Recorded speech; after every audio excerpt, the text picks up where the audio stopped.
We dismiss history at our peril. Liberty Nation Radio with Mark Angelides. And we're back with Tim Donner.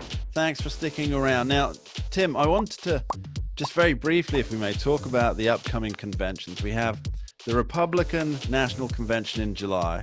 We have the Democrat National Convention in August.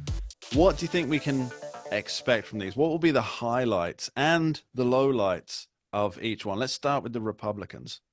Well, I think the Republican convention is going to be a coronation for Donald Trump, nothing more, nothing less. I mean, this is his third consecutive nomination for the presidency. The last person to do that was William Jennings Bryan, in terms of someone that won or lost in 3 consecutive elections. So, I mean, he has taken over the Republican Party, which you would expect for a guy that's the nominee of the party 3 consecutive times. The Republican Party has become an America First party, and I think the people at the convention will reflect that. I expect it to be pretty much a love fest. I think that you will have some disruptions from the anti-Semites who are running roughshod on campuses across the country. But I think they're gonna save most of their ammunition, so to speak, for the Democratic convention. That's exactly what I was about to say. But Tim, at the Republican one, do you think we'll have the announcement of who Trump's VP pick will be? Because it's traditionally they speak on the person on the vice president's ticket speaks during the convention, right? And so Mike Pence wasn't announced till just before, I believe, in 2016. If I had to guess, I think that Trump will make his selection, or will announce his selection the week before the convention, so that people have time to sort of get used to it and start, spinning his credentials, his or her credentials, and, probably have them appear together before the convention starts. And then the vice president will be probably the most interesting speaker at the Republican convention, because in effect, this is the most critical decision going forward, because whoever Trump picks is going to automatically be favored to win the nomination in 2028, since both Trump and Biden can only serve one more term. One more question on the Republicans there. I know who I think. I think I know who it's going to be. Would you care to give your guess? Just one name? I'll give you mine. You give me yours. Well, I haven't settled on one name.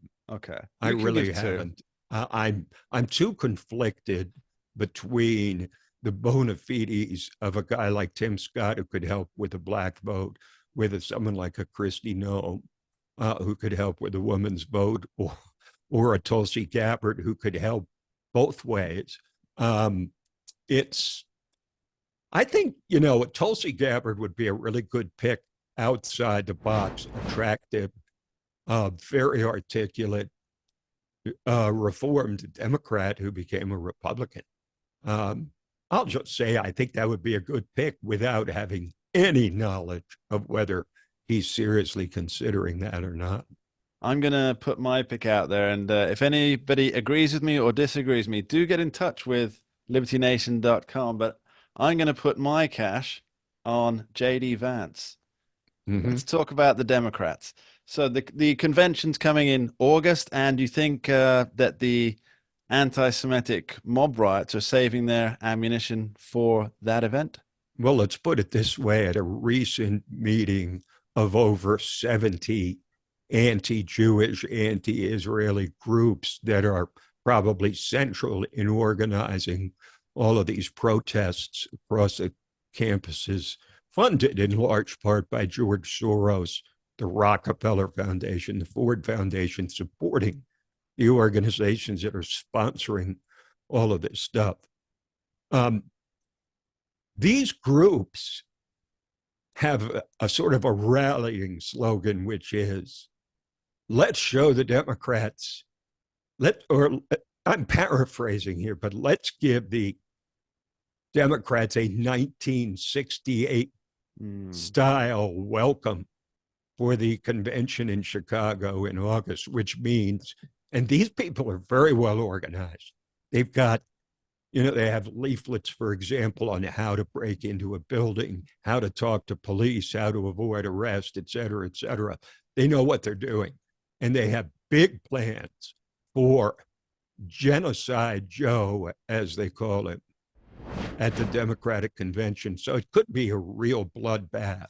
And 1968, I think the only thing that prevents another riot-torn convention like 1968 is the memory of 1968 and how the Democrats were brought low by that convention. Tim Donner, thank you ever so much for joining us. Always a pleasure, Mark. We dismiss history at our peril. Liberty Nation Radio with Mark Angelides.